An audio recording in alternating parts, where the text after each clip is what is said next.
Hello and welcome to the Two Man Power Trip. I am your host, JP John Paz. With me here, of course, the former ECW and WCW World Tag Team Champion, one of the greatest minds and bookers ever in the history of the business, the devil himself, Mr. Kevin Sullivan. Kevin, how you doing today, sir? Good, JP. How are you?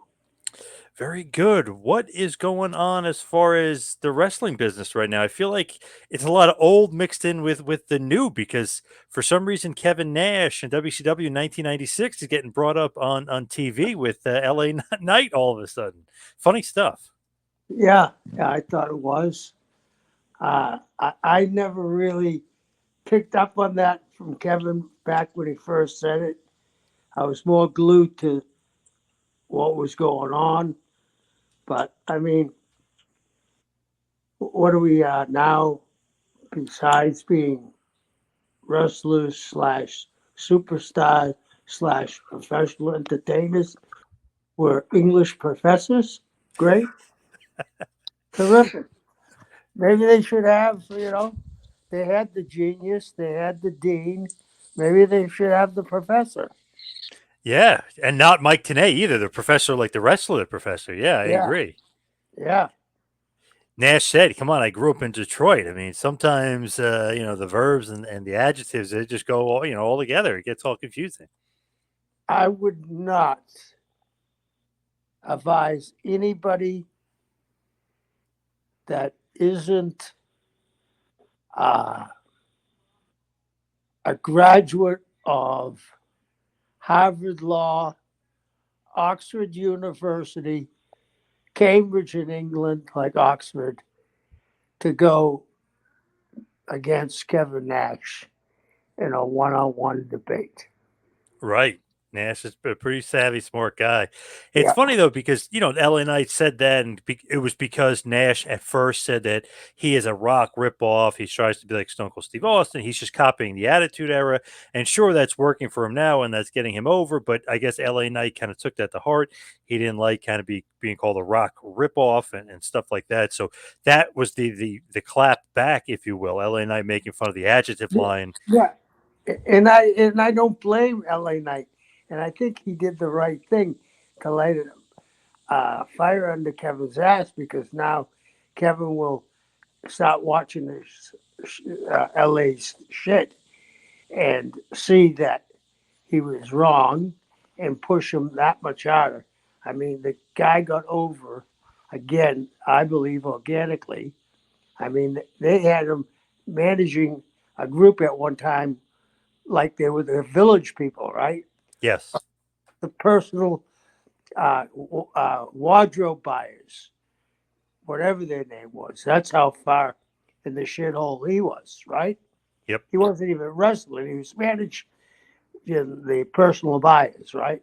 Yes. Look what he's doing now. Congratulations, my man. Keep going. Keep knocking Nash too, because he's got a lot of views. So it's going to If help. if you go back, it's funny. I've looked this up too. Could play be an adjective? And it can be. So I was just kind of just joking, looking that up. But it's funny because he says that in his first debut promo in '96. The adjective play, where the big boys play, he obviously meant verb. So LA Knight says that and kind of makes it a joke and pokes fun at that. The crowd doesn't kind of respond, I guess, maybe the way that he kind of thought they would. I think it went over a lot of people's heads. That's I my think it. take. I think it did on two things. I don't think, and I was there that night, right? I was more looking at the visual than the audio. Yep. And I don't know if I was bright enough to realize he misused it. And, but I think that LA Knight is such a entertaining force right now that he's made chicken salad out of a chicken shit statement, right? And Yep. I don't mean chicken shit statement afraid. A statement that nobody knew. It didn't get over, but it got over with the guy that he intended it to get over. I think that was a direct letter to Kevin, and Yes. Kevin bought into it. Good for you, LA. I agree. Maybe not even for the fans, because obviously, whenever the fans said maybe it's just a direct shot at Nash, and obviously Triple H probably was laughing too. I mean, obviously he's Nash's boy, it's Nash's buddy, but in Nash's response, he was pretending obviously that he called Triple H and that he talked to him, and he said, you know what Triple H told me was that him and LA Knight are far apart on contract negotiations, that he's not necessarily resigning as of yet. They're too far apart on money because Triple H wants to sign him to a Legends deal under a nostalgia contract because he's ripping off all the old guys. So that was Nash's like retort, which is pretty Yeah, funny. yeah, it's a great retort. I mean, come on, that's what we just said. You don't want to go to a wall with words unless maybe it's a contrived way to get LA Knight more views through Nash, and maybe Nash has something to do with it. I wouldn't put anything past Kevin. That's what my buddy was saying too. Not that Nash is going to wrestle, but that Nash is going to get involved and do something in one of the shows, and elevate LA Knight even further because he's doing two-time Hall of Famer, WWE legend. He's getting in a war of words with him. Yeah, I could see that. Man, it's just funny to think like, wow, in 2023, Nash and what he's saying in '96 is still relevant and still being brought up on TV. I love it. I do too. I do too. Now, years ago, Nash and you, I don't know if you guys had some sort of disagreement backstage or what was going on, but we're rewinding to '98 or so on Nitro. Nash makes a comment about you. I don't know if you remember this or not. He was saying something, and he goes, "Yeah, Kevin Sullivan can't even get into the rides at Disney World. He's too short." You know what I mean? And he kept making jokes. What was going on between you two at that point? Because he's not feuding with you on TV or anything. We just had some internal problems. Uh, and I don't know really how it started. I think everybody was on edge back then. And they were very, very defensive, and I was too. So, I mean, and nothing ever went past it but words. Luckily for me, uh, so I really think that back then guys were talking out of script. Remember Scott Steiner? Oh yeah, yep. I mean, guys were saying whatever the hell they wanted.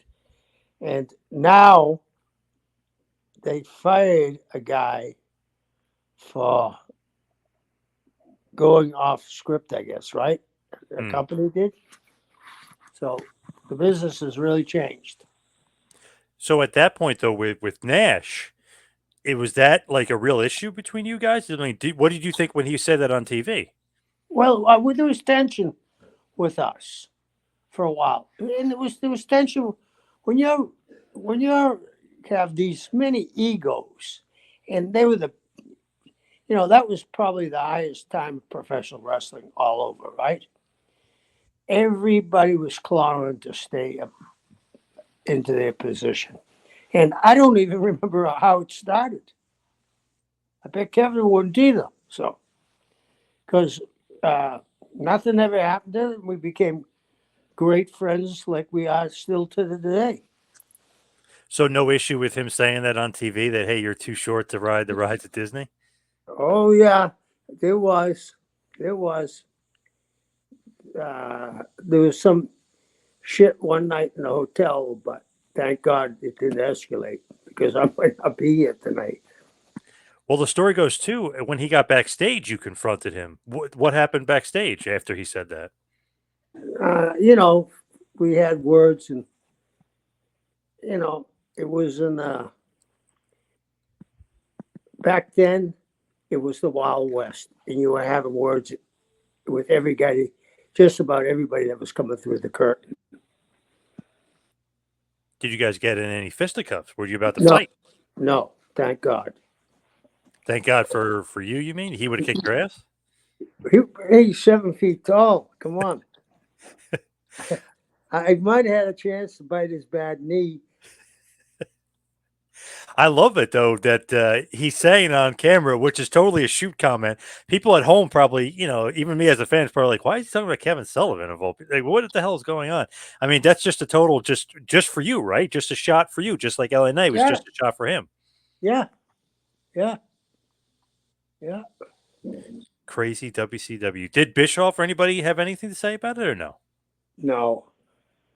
And there was banging on the hotel room doors, and oh Jesus Christ, crazy shit.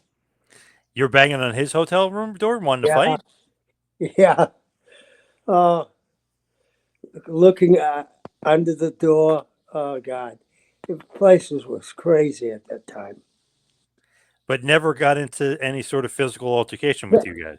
No, I'm glad it didn't. On my part, I mean, Kevin. Kevin was.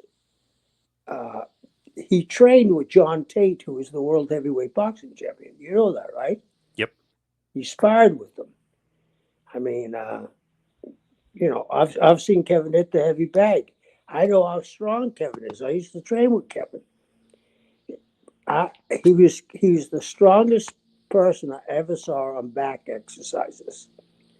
I could hang in somewhat the vicinity till it came to back, and he was doing 750, 800 pound hammer machines.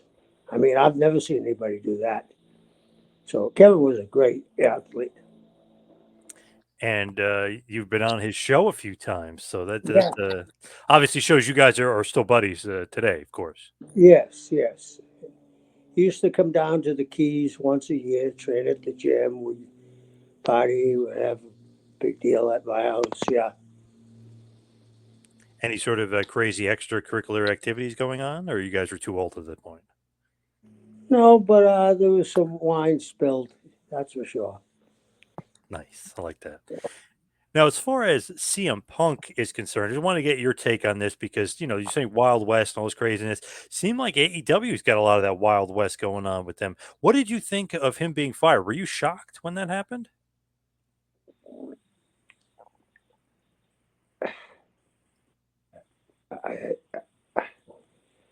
I, I like to hear. I like to know what transpired behind that curtain. And here's what I've heard. Okay, correct me if I'm Mhm. wrong. Does CM Punk have the ability to say, "Don't use that real glass"? I don't know. Maybe as like a veteran kind of thing, but not as like he's got power backstage. Okay. Well, the kid used it, right? Yep. Did Jungle Boy come back and bump Punk? That according to every account that I've read and all the wrestlers that have talked about it, yes. So he initiated it, right? Yes. Yes. If you fire Punk, you got to fire the kid,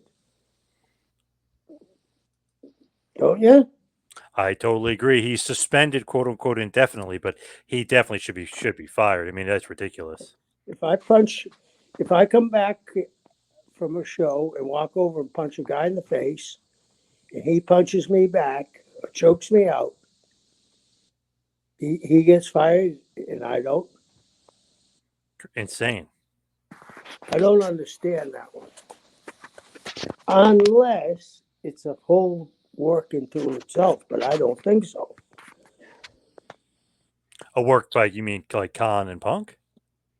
Yeah, could you see that? Oof, not not in this day and age, but that would be No, kind of I don't interesting. see that either. That's what I mean. So, I mean, and they guys seem to get hurt quite a bit, right? Yeah, for sure. Yeah. So basically he initiates, but there's even supposedly film of this of him like initiating it, and that happens. If that happened in WCW, would either guy be fired or reprimanded, or would if anything it would have happened? Back then, Hmm. when the famous story, I told Paul to go get Vader, Yep. and uh, uh, They didn't come back out. I went down there. I saw Vader bear claw Paul. He slapped him. And, there was a slant back at center stage. And Vader pushed Paul into a box, a traveling box, one of those wooden ones. Yep. And everybody split them apart. Well, I knew Paul's ego. He would have died. I said, let them go. And I let Paul go. He knocked him out with that bad arm. And he dropped him to his knees and kicked him with flip-flops on it. And Vader's head touched his heels. His face swelled up. If he had that cowboy boots on, he might have killed him. And if Paul was not afflicted with that bad arm, who knows what would have happened. Never should have let that one go.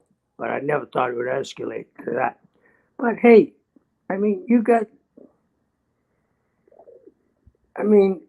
didn't they?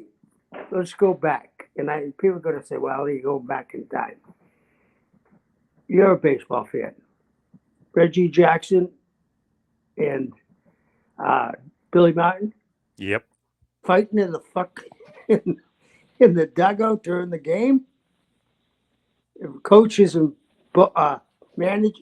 coaches and ball players pulling them both apart. Do you remember that? Yep. Insane. Yep. Yes. They didn't fire either one of them. Well, I guess with the Paul Orndorff Vader incident, didn't that lead to Vader being fired, though? Well, yeah, but there was other problems before that coming. It was just that was the last straw. And Paul was an employee. I was going to say, when you look at it, he was technically office, right? He was more than office. He was an employee. He was not longer a wrestler. So that's what happened with Vader. When you look at Punk, though, should he have been fired? I just said they got. He didn't. What was he supposed to stand there and let be punked out? I don't think so. I don't think so either. So I don't know, but there is a little bit after it that it hasn't really been talked about much, but Tony Khan says he feared for his life. And for some God knows what reason, he was out in front of the Chicago crowd talking about it. I guess the lawyer says okay to say it in public. And then in a media scrum, he talked about it as well. But they were saying he feared for his life. Tony was fearing for his life.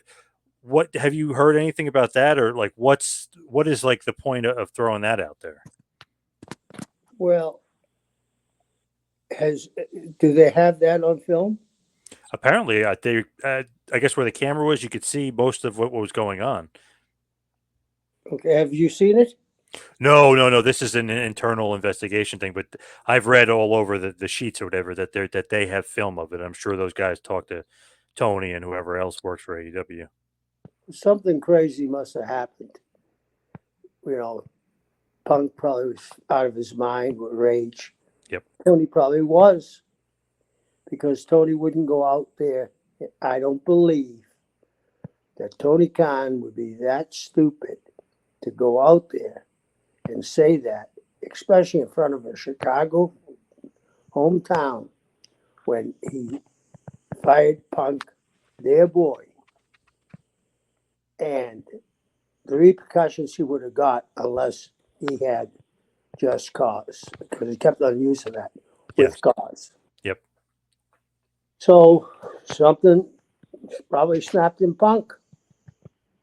So the monitors, I guess, fell after he choked, basically put Jungle Boy Jack Perry in a front guillotine, choked him out and passed out. But I guess they fell into the monitors and the monitors knocked over into Tony Khan. But then apparently also, which is like a rumor thrown out there, hasn't been confirmed or denied or anything out there, though. Apparently, I guess Punk grabbed Khan at one point and was saying, like, what the fuck is going on in this shit show? I quit. So that could be a part of it as well. Well, you can't grab the boss. He had nothing to do with it. The kid, he didn't tell the kid to come up and pump into you.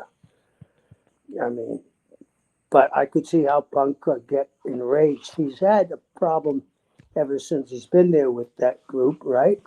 Yep. And it's been divided. I don't know. Where do you think he goes from here? So he was recently, because he does a MMA league. He's like the color commentator for the I league, heard. I heard. and he goes, "I Sorry don't know. to I see it. got 2 months to kill." He said. So Yeah. does that mean his non compete is 2 months old, or it's going to be 2 months long?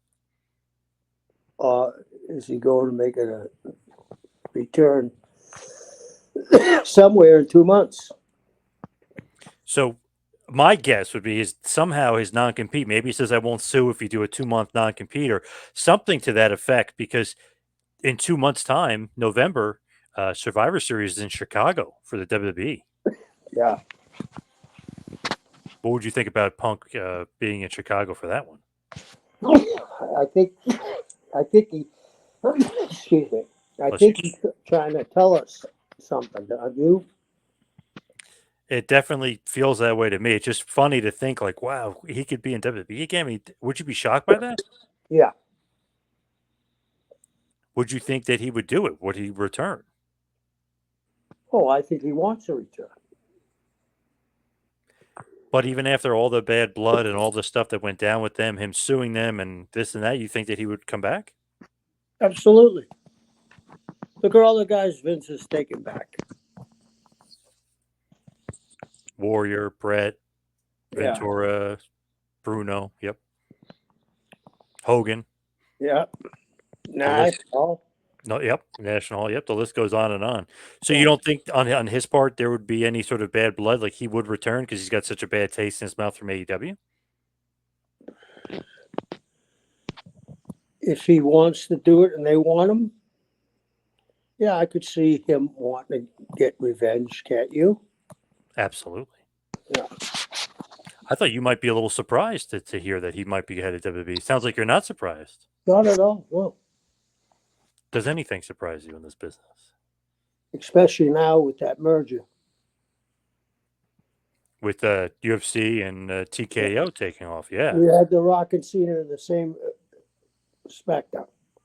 Yep. We're going to see a lot more of that. Because, first of all, there's no movies being made. Right. Strike, yeah. Yeah, he may shoot Batista back. True. I think, is it true that the writer strike is over, but now the actor strike is still going on, right? Isn't that what I read? I believe.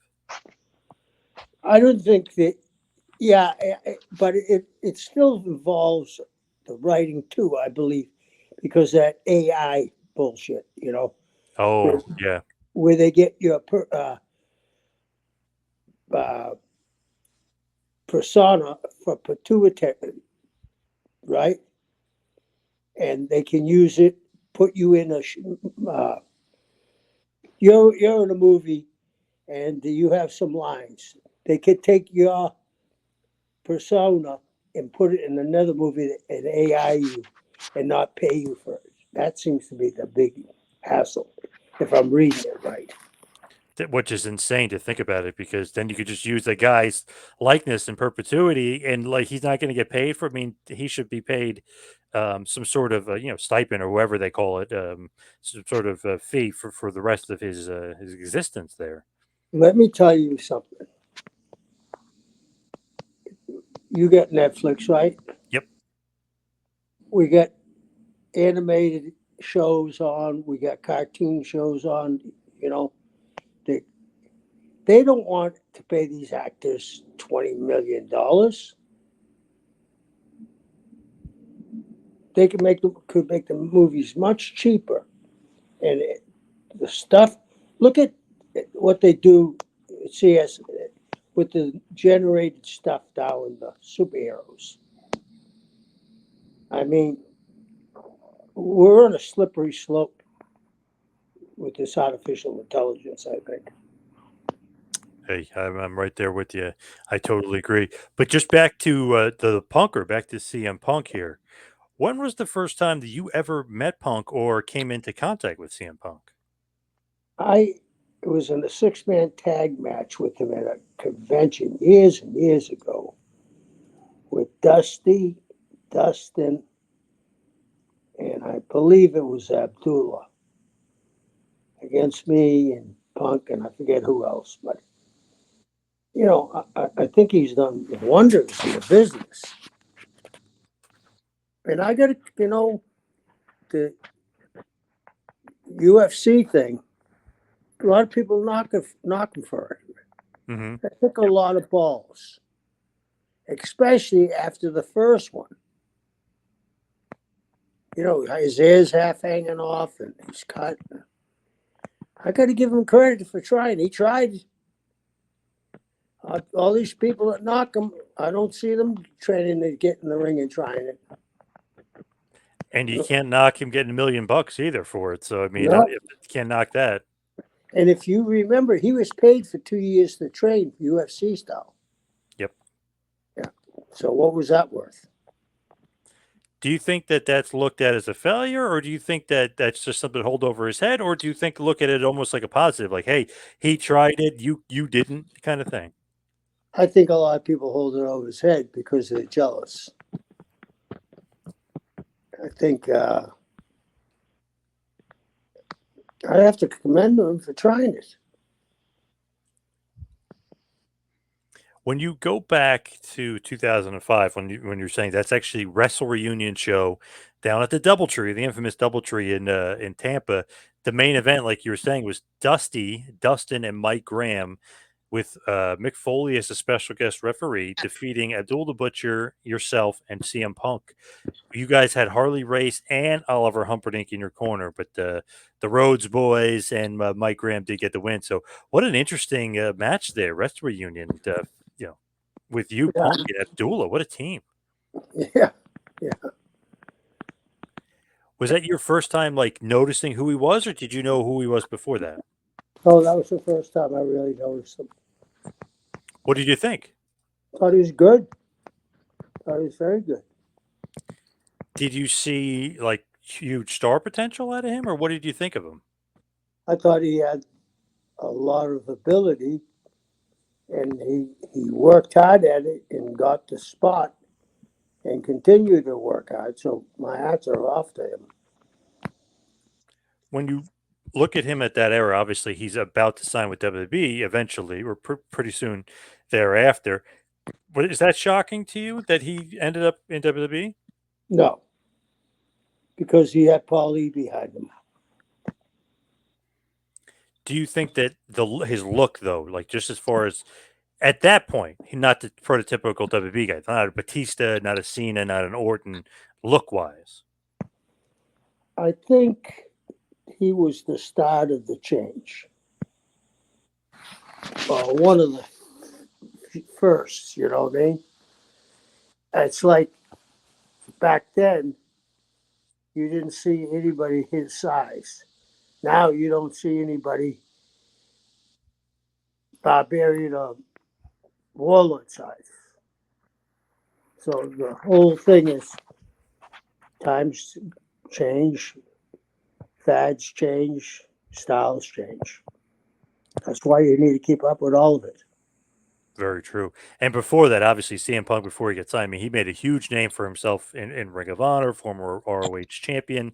Just kind of just made a huge impression on the wrestling business. Was in TNA wrestling a little bit as well. But I feel like with Gabe Sapolsky and his relationship with Paul Heyman, I feel like that kind of opened the door and helped him get into OVW. And then, obviously moving up to WWE, like you mentioned with Paul. Did you know about any sort of Gabe Sapolsky, Paul Heyman? Not Yeah. info, but like basically him passing along, like, hey, this guy's good. Oh, but Gabe used to work for Paul. Yes. So, and I knew Gabe from that back then.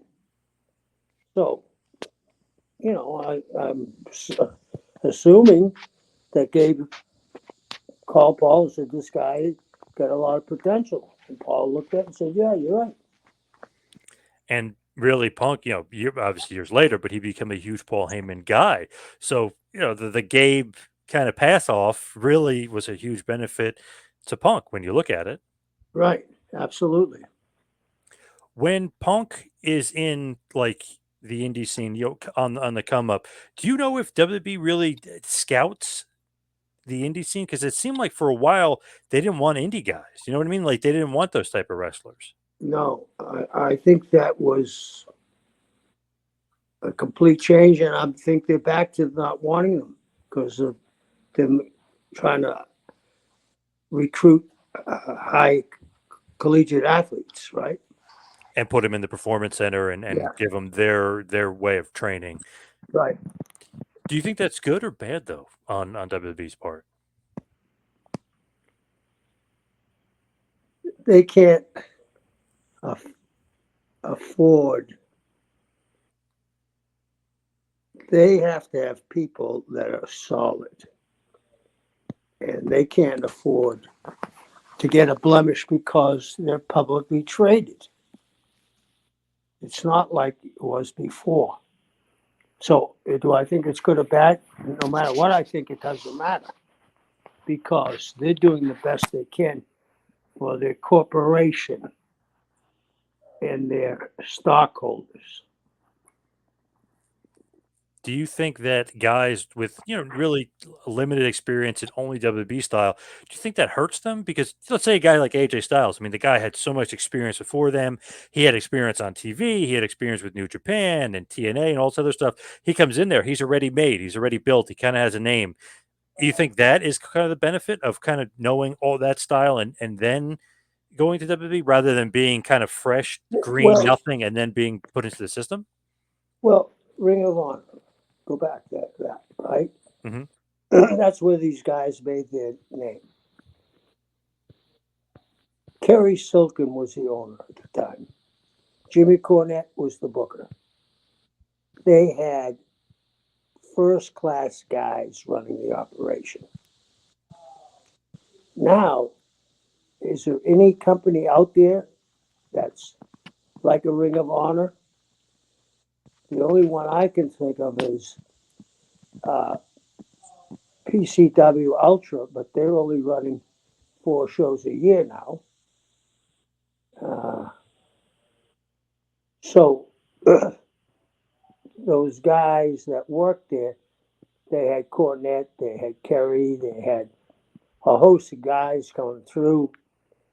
Funk worked there, right? Yep. Everybody worked there. Is there many places like that left? I don't think so. And it will get narrower and narrower, I believe.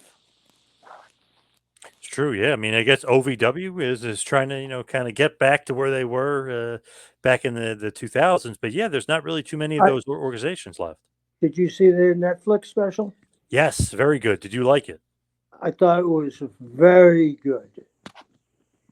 And you know what I enjoyed? It was like it was a build up for Al Snow's comeback, huh? Yes, That was like it was booked like a match. yes. He kept on getting, they were getting the heat on him, getting the heat on him. He's fighting, he's getting knocked down. He's got to go slay the dragon because the dragon's gonna eat the company. I love watching work out, old fashioned style. Yep. It was good. It was good. It was very good. So with CM Punk and his time in WWE, obviously he goes there. He's in ECW first, the other ECW, if you will, the new breed of ECW, which obviously is a lot different. Yeah. But when you look at it, they kind of, I don't know. It's one of those things where yes, Heyman likes him. They're seeing good things, but when he first gets there, maybe they kind of don't know what to do with him. Or what do you think? Because he gets put in the ECW brand. He is ECW champion, but that wasn't a brand they were really necessarily pushing. Yeah, but look at it now. It's almost like NXT. They put them guys there to develop them.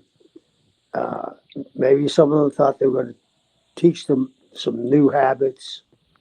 So I don't think it hurt them going there at all. Got to mention too, just quickly, his time in OVW because obviously that's where Heyman was booking at the time. Heyman was actually relegated to OVW when he was down there, so he was the OVW Tag Champ, the TV Champ, and the OVW Heavyweight Champion. So obviously Heyman saw a good deal of him and liked him a lot, and had this great feud with Brent Albright. If anybody hasn't seen it, basically it was like kind of like over a strap. It was like Brent Albright's grandfather's strap. So it was very, very old school type feud, but you could tell Heyman saw maybe a lot more in him and was doing more with him in OVW than necessarily he was getting in ECW when he first came in. Yeah, that's why I said Paul. So maybe they were a little reluctant to push a guy, different look, but it worked out for him. Good luck to him. So, he does end up winning the ECW championship. He was actually supposed to fight Benoit at one point. And obviously, we all know what happened with Chris Benoit in that situation, but he kind of misses out on that and then feuds with John Morrison over the ECW title and kind of goes in a different direction. When he ends up in WWE, he's not doing much. It's basically 2008, but he does win the Money in the Bank ladder match at WrestleMania 24. So it's like they're see something in him, but not giving him the world. Do you know what I mean? It's like a slow burn kind of when he first gets there with WWE. Like they could tell the crowd was into him, but maybe not necessarily Vince was that into him yet. Yeah, I'm sure that's what it was. I'm sure that's what it was. This is a whole different character that he's been pushing. Do you think that he doesn't fit the mold necessarily of a Vince guy? At the time, yeah. And do you think that held him back at all just from like, hey, I don't like this guy, he's No, I don't tattoos, think that skinny, he's held not him. muscular. I don't think that held him back. It might have urged him to work harder. You just because somebody comes in and gets a little bit of a ripple. Back then, Vince, he still has complete control, right? But back then, it was, you know, he could relegate you to the wastelands, right? Yep. So, yeah, So I can't blame Vince at all. It's his company; he can do what he wants. So he did win the title. He cashes in or wins the Money in the Bank, but then cashes it in that beats Edge for the world title. But he only holds the belt for 69 days, so it's not like a long title run. Is that what you would call like a test run? I mean, what would you call that for like a babyface only to be champion for that long? I know different time here in 2000s WWE where everybody was champion and they were champion only for a short amount. But how do you take that as a booker? Well, I think they wanted to see, you know, when Ali won the belt, he only had it like for 45 days, 65. It's because he was interim champion, right? Uh, Not interim champion. He was the crossover, the guy to hand the belt off. Maybe that's what, Transitional, yeah. yeah, transitional. That was maybe what Punk was too. You think even a babyface? Do you like a babyface as a transitional champ? That usually WWF style or WB style was a heel transitional champ. Yeah, but things started to change. Because how many guys had the belt switched? It was the 2 years before he got it. So many guys, right? Yep. So Then WrestleMania 25, he wins Money in the Bank again. So 2 years in a row, he wins Money in the Bank. So there's got to be something that they're liking about him, right? I mean, 2 years right. in a row. Well, the thing is, babyface has to struggle. The story ends when I watched this series that I like Netflix because of they have some international shows that are very good. And I watched a series about from Spain, and it's by the place we used to vacation quite a bit.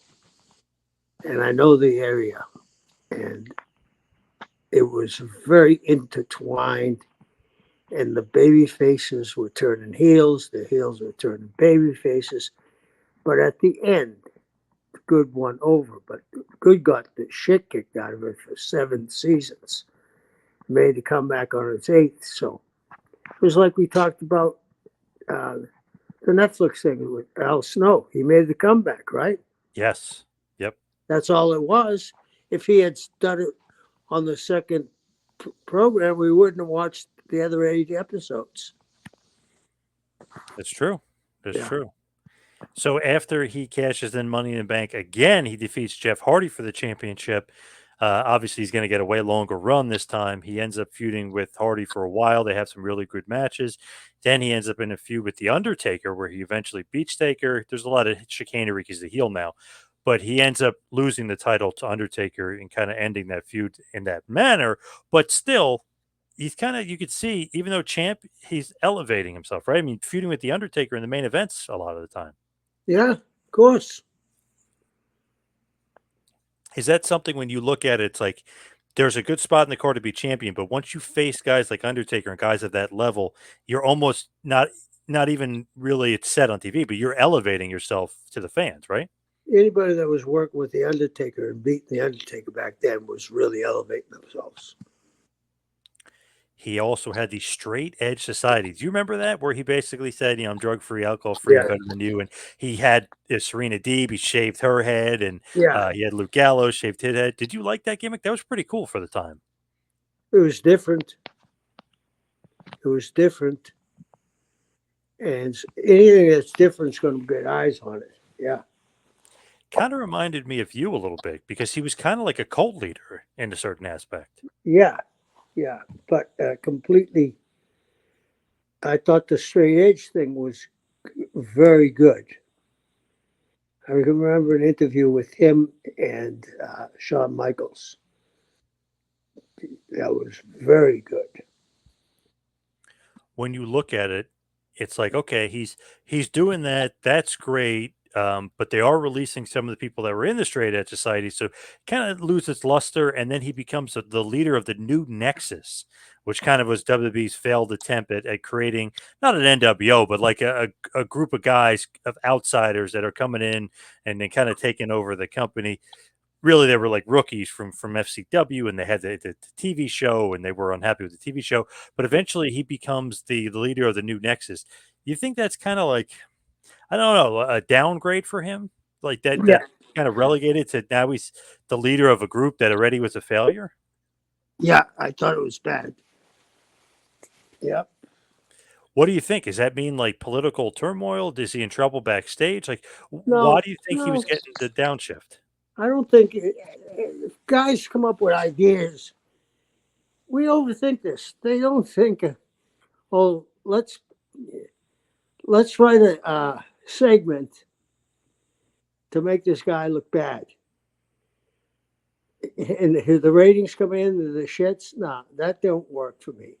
I'm sorry. I'm sorry. All of wrestling is paranoia. For being in the business is wrestling paranoia. Being a wrestling fan is paranoia. But let's not forget one thing. It's a business. And if the ratings keep going to shit, who's going to hire you if you drive the company down? That's just my opinion. Sometimes guys think that maybe he had an idea. And I've had ideas that I thought I could make work that I didn't make work. So that seems to be my take on that. Then, of course, the pipe bomb, the infamous pipe bomb back in 2011, which kind of basically made him kind of stand apart. He broke the fourth wall, if you will. He was talking directly to the camera. He kind of just sat down and cut this Yeah. awesome promo, making fun of Cena, making fun of Vince and Triple H and Stephanie, and kind of revealing some stuff. Do you think that kind of endeared him more? Because after that, it was like to the moon as far as his popularity. People tell me that was a shoot. Are you shitting me? They would have cut that mic off. Right, of course, yeah. What the? So what I'm saying about the paranoia? I mean, go. Let's rewind this show. Blah, blah, blah, blah. I say to you, after they fire Punk. You think it's a work. Of course, it's not a work. But we've been ingrained into wrestling that something is not right. You know what I mean? Because the whole thing is, if you really look at what we do, it's a lie from the beginning to the end. So we have a tendency, and I don't mean a lie, but it's not real. It's a work. Yeah. Yep. So because it's a work, we have a tendency to think they're working somewhere inside the work. Sometimes it's just wrestling. So with this, it's a funny thing with the pipe bomb because he wins the title, he feuds with Cena, he loses the title thanks to a little bit of stuff with Kevin Nash who we talked about earlier. But it's one of those things where he pretends he's gone, then he comes back. I mean, they tried to do a lot of teasing of reality at this point, like, oh, did he really leave the company as champion? What the hell's going on? I mean, do you like that? Like a lot of the work shoot stuff with his promo, with him pretending to be leaving the company with as champion. You like all that work shoot stuff? It's been done too much. I agree, and it's funny with Nash and the LA Knight stuff because Nash was kind of saying a few weeks ago about CM Punk. He was bringing up the stuff from this year, from 2011, when they were kind of feuding and they were supposed to have a match, and it never happens. And for God knows what reason, Triple H ends up wrestling Nash instead, and they have a ladder match. I mean, legit makes no sense. It's the dumbest thing ever. They should have had Punk versus Nash. Where does Triple H come into this? It was so stupid, but the funny thing is Nash called Punk a short order Waffle House cook from Pikesville. I was like, it's so creative of a thing. And I always tickle. I always thought that was funny. And he called him skinny fat. And, Nash had a bunch of good one liners to Punk at this point. And obviously, Punk comes back at him saying, like, oh, I thought you were dead. My little sister Shailene was making fun of you because this old guy who can barely walk with the crickety knees is still wrestling. So they had a good barbs and some good back and forth for sure. Yeah, yeah.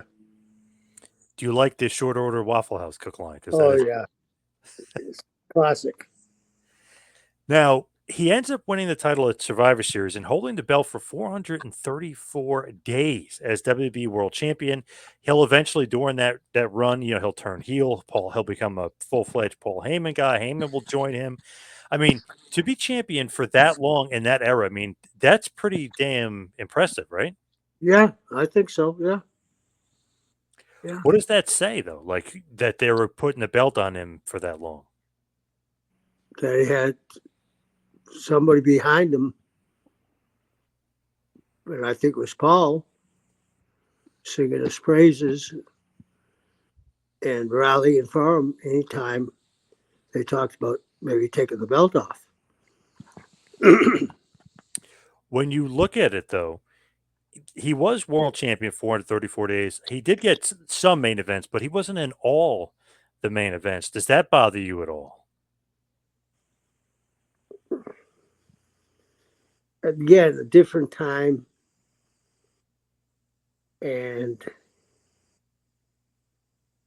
as long as they paid him, it didn't matter because they had other things going at the time.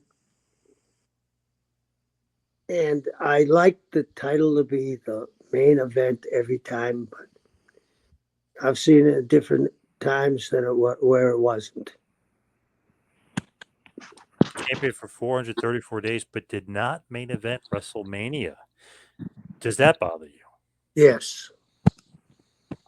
It supposedly bothered him as well because one year the Miz got to main event WrestleMania, and if I'm CM Punk, I'm champion for 434 days. I didn't get the main event WrestleMania. He was quote unquote one of the main events, but he did not go on last, so he's not the world champion.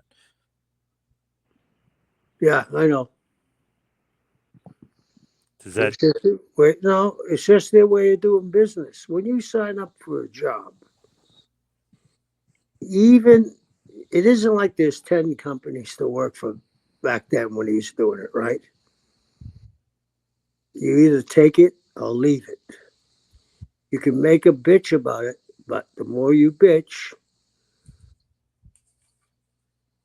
the more they're going to say, okay, we got to get rid of this guy. And then we all know it didn't end well there with them at all. So who knows? But Yeah, there's because time.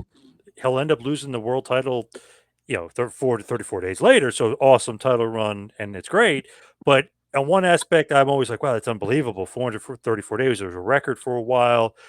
Just unbelievable that he was able to do that and become a Heyman guy. I mean, he really became a huge star, a top act. He became more popular than Cena, which people might not believe or don't want to take into consideration. But he was doing better on the house shows than him. He was doing better on the merchandise. I mean, he was hitting all the things that check marks and check boxes that you would think, which means he should be in the main event. He's the top guy.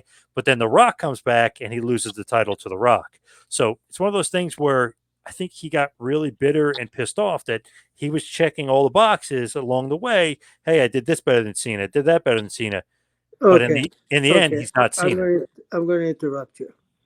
Okay, Cena. Let's not count Cena. You said when The Rock came back. Hmm. He's not The Rock either, obviously. And they were That's building it. to Rock Cena. He's not The Rock. There's no other one like The Rock. I've seen them all. Did you see the ovation he got? Yes, that was awesome. Yep. 20 minutes he talked. He had me hooked the whole time. And I knew he was going to give me the people's elbow. You did too. We Yep. all did. Yep. But we were mesmerized for 20 minutes. So you can't compare apples and oranges. So what they were really doing in WWE, which kind of hurts Punk, but the marquee match from WrestleMania 28 was Rock beating Cena in the main event. So then WrestleMania 29 was the rematch where obviously Cena is going to end up beating The Rock. So that's where you're kind of stuck in that title run. But hey, guess what? Punk Cena was, Cena Rock was what they were building towards. It's almost like Punk's the third wheel. Yeah, things like that happen though.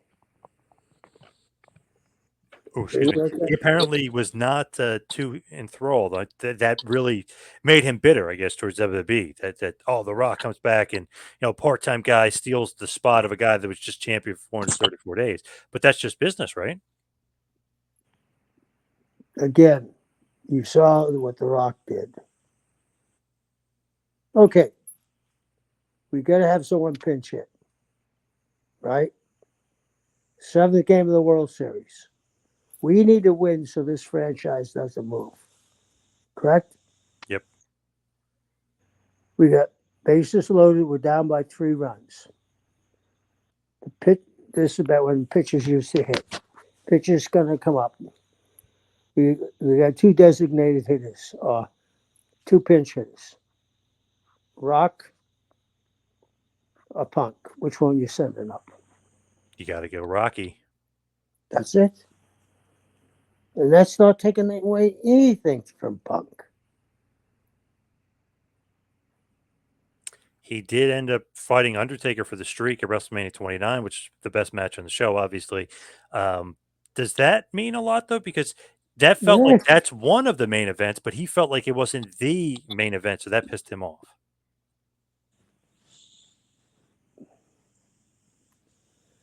I'm sure a lot of things piss people off, but you're wrestling against the streak?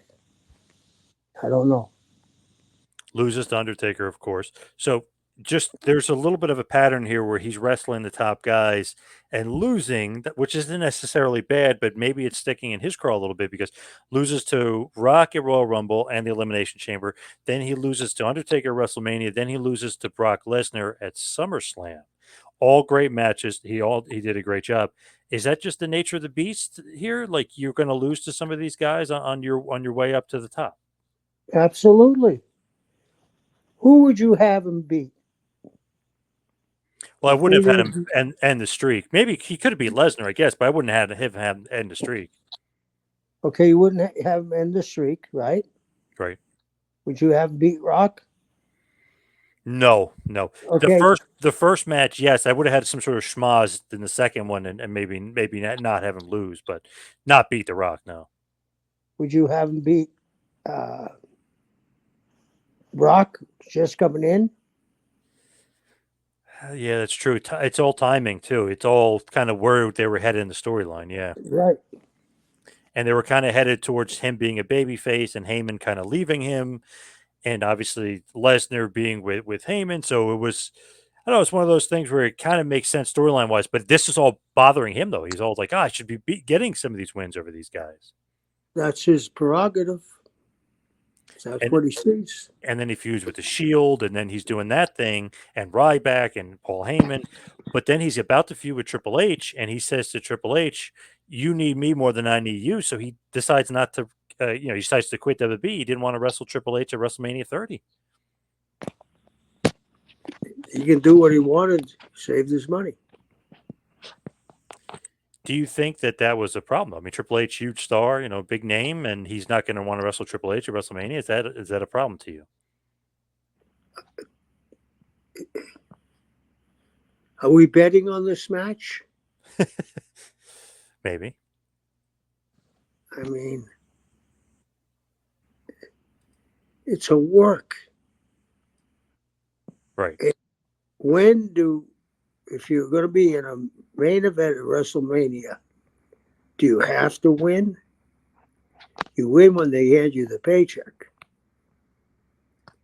And I don't mean to be cold about that, but you're going against the son-in-law, who's going to be there forever. Yep. And that's a big, because he's probably going to win, more than likely going to be Triple H. I mean, maybe, who knows, because he's lost him before, but more than likely going to get the win there. But that's a big marquee main event style match. Not the main event. You're not going on last. It was Daniel Bryan's turn at this point, and timing wise, and he was the most over guy, so he was going to win the main event of WrestleMania this year. So it's kind of just one of those things where timing, maybe with Punk, just didn't Yeah, match up. yeah. And he was surrounded by a whole lot of good guys. The one you just said, that Daniel Bryan. Who would you put over in that match, Punk or Bryant? At that point, definitely Bryan. I mean, he was the he was the So, most over guy in but the you're company. now, so he's losing 4 guys then. Yeah, yep. He's losing everybody. Damn. I don't know. It's just one of those things where timing wise, if you look at it, it kind of was the right call by WWE, because where they were going with business, where what they were doing, what they wanted to accomplish. Absolutely.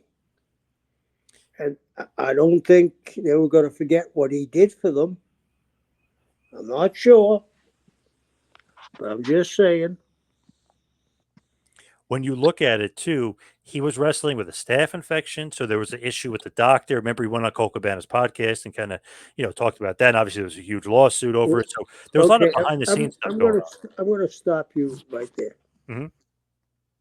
Is this podcast that he went on the same guy that he had a meltdown backstage with? Years later, yeah, Oh, okay. I just want to clarify that. that was his former friend 10 years earlier, whatever it was. Yeah, 8 years earlier, it was his buddy. But that was kind of the start of the issue, because remember, Punk was saying he was going to cover Cabana's legal fees, and I guess he ended up not covering his legal fees for getting sued by WWF for doing the shoot interview, the shoot podcast interview. Yeah, I mean, some of us, they won the lawsuit, but who knows? Legal fees. I mean, God knows what they were with Yeah, WWE and stuff. So he quits. He says all this stuff on the podcast. He talks about the staph infection. He talks about the doctor being horrible, and he quits. And that just seems like it's going to be the end of him in WWE for a while. He does come back and he does that Fox show. If you remember he was yeah, doing the WWE backstage. So it wasn't necessarily an agreement with WWE. It was more an agreement with Fox. But WWE has to okay that at some point, right? That he's allowed on there. yeah. What do you think about that, though? He's doing a show on Fox about WWE, but he's not really in WWE. It shows me that Vince doesn't hold grudges if he can make money. Of course, that show was canceled during COVID and really just kind of never kind of got off the ground, really. But it's just so interesting. It's like, wow, he quit the company years earlier, but then he came back to do that show. But you're right. It just shows something with Vince because obviously he's got to okay it at some point. Yeah, right off the get go. With that, like you said too, it's like okay, you wouldn't be surprised if he returned to WWE, but he doesn't return yet that we're seeing as far as Survivor Series, but he does make his debut in AEW in 2021. They sell out the United Center, 20,000 people in Chicago. I mean, my God, he's setting Pro Wrestling Tees t-shirt records. He's doing big business and big numbers. Did you expect that as far as Punker and kind of the reaction that he got and just what he was able to do for AEW business? He did a great job, incredible job. My hat's off to him. Do you think that's one of the biggest pops of all time when he returned to the United Center? They were chanting for 10 minutes there. Oh yeah, yeah, without question. Remember, he even had fans crying. Do you remember that? They were showing Yeah, some guys in the crowd. That was crazy. yeah, yeah, That might be a little pushing it, but I guess they were emotional. They were shocked that he came back after 7 years. yeah. And it was very, very emotional. It was good. It was real. Of course, he had his problems with the Young Bucks and Adam Page, and obviously we talked about that before on other episodes. But he's a few-time AEW champion. Do you think his time in AEW is definitely over? Because Meltzer just recently said, like, he could be brought back down the line. Is that possible? Anything's possible, but I don't think so on this one. Would they want him back? Sure, you're gonna have a tough time without him. So I was Look, listen. Yep, Where's Cody Rhodes? WWE dominating. Where's the girl that had the undefeated streak? Carlisle. Oh, Jade Cargill. Yeah, she's the head of WWE. Yeah, Where's Punk? free agent apparently. Where's he head to? Apparently WWE. The rumor. My only thing with AEW is I think they could survive this, and I think they'll be okay. But Oh, they're gonna survive. Yeah, they're gonna be very okay. he was their number one draw. He was the number one merchandise guy. He was the number one pay-per-view guy. He was popping ratings. I know Collision is on a Saturday night. It's a little bit different, but when he was actually on Rampage and Dynamite, he popped the biggest ratings they've ever had, pretty much. So, I mean, how do you make up for that? Get the guys to work harder. Let Ryan Danielson seems to be a very smart young man to me. I'm sure he's been thinking about finishes before he's even in the business and angles. Tony needs to put him up by his side. Trust in Brian Danielson for sure. Yeah. Yeah. So Punk's last feud in AEW was against Samoa Joe, who he had feuded with ROH about 20 years earlier, and that was the end of his run. Like we talked about at the beginning, basically about how he got fired after the Jack Perry fight. Tony Khan feared for his life. Maybe he grabbed Tony Khan at one point. He was enraged, and then he got fired with cause. So basically, the end of his run is that Samoa Joe match, and that might be the end of Joe. I mean, that might be the end of Punk in AEW until we see him in WWE, right? Yeah, I think you're right. What do you think about Punk's legacy? What do you think? What do you think it is right now if he's done with wrestling? Uh, we're going to have to see what happens in the next few months before we decide what his legacy is. One of the all-time greats to me, just as far as what he's been able to accomplish in like the last 20 years in the without business. question. Without question, I believe that. All right, so let's wrap it up and head towards the plugs. You can follow me on Twitter and Instagram at Two Man Power Trip. Check out the website tmptempire.com. Kevin, what else you got going on in this crazy world? I'm going to be at that 90s convention, so I'm looking forward to seeing everybody. You're going to be there, right? Yes. 90s Wrestling Con, Rockaway Mall in Rockaway, New Jersey. Hit me up if you got any details that are needed. I will definitely help you there. 90s Wrestling Con, September 30th. So it's going to be a big one. Kevin Nash will be there as well. Oh, great. All right. Thank you, everybody, for tuning in. See you right back here next time. Have a good one, folks.